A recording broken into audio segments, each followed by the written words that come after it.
હજુ દોઢેક મહિના પહેલા જ ન્યૂજર્સીના નેવાક એરપોર્ટ પર બૂમાબૂમ કરી ભારે હોબાળો મચાવી રહેલા એક ઇન્ડિયન યુવકનો વિડીયો ખાસો વાયરલ થયો હતો.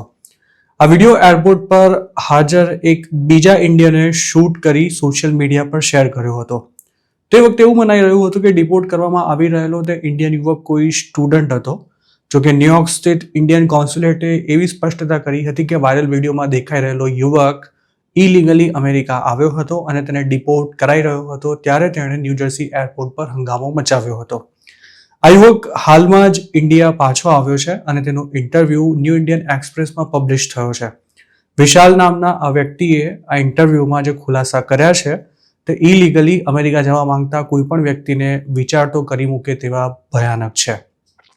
મૂળ હરિયાણાનો 27 વર્ષનો વિશાલ છેક એપ્રિલ 2024માં યુએસ જવા માટે ઇન્ડિયાથી રવાના થયો હતો.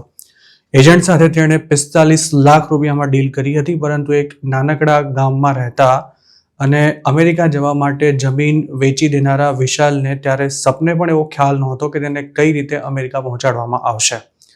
15 મહિના સુધી ભયાનક યાતનાઓ ભોગવ્યા બાદ વિશાલ જૂન 26ના રોજ ઇન્ડિયા પહોંચ્યો હતો, પરંતુ તે હજુ સતત ડરમાં જ જીવી રહ્યો છે. વિશાલની જર્ની ક્યાંથી શરૂ થઈ, બ્રાઝિલથી પનામા સુધી તે કઈ રીતે પહોંચ્યો અને મેક્સિકોમાં તેની સાથે શું થયું, તેમજ અમેરિકામાં દાખલ થતાં જ કેમ તેના યુએસ ડ્રીમનો અંત આવી ગયો, તેની સમગ્ર કહાની કોઈ પણ ડરામણી ફિલ્મ કરતાંય ખતરનાક છે.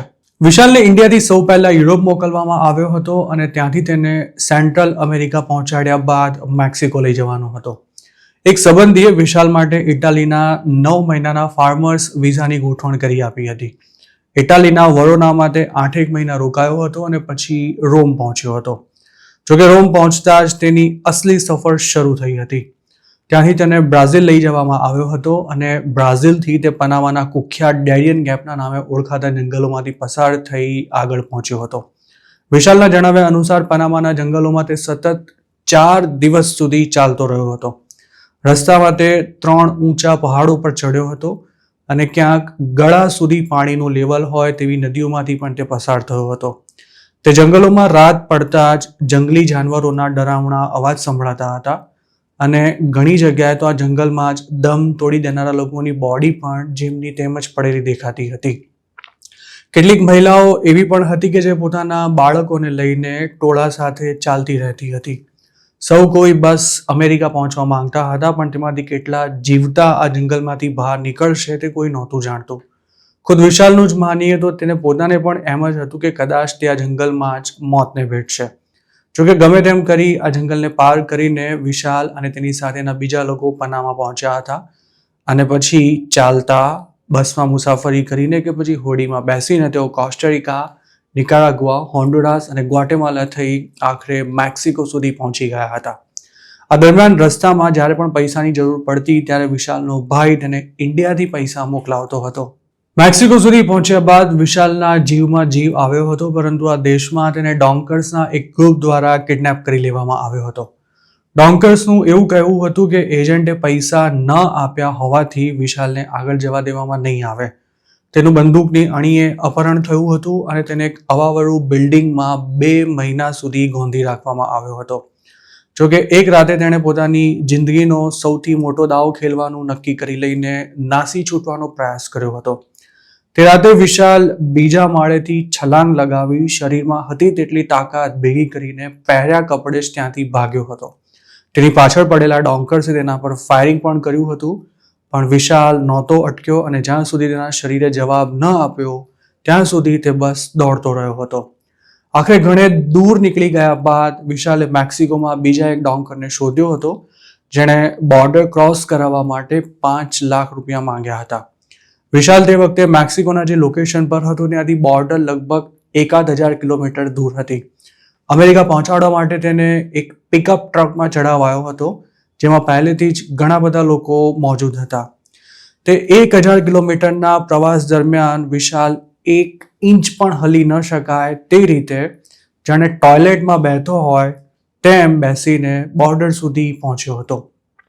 જોકે અમેરિકાની હદ પાસે જ તેમની પિકઅપ ટ્રકને અટકાવવામાં આવી હતી અને તેની અંદર જેટલા પણ લોકો હતા તે તમામને પકડીને સીધા જ જેલમાં પૂરી દેવાયા હતા.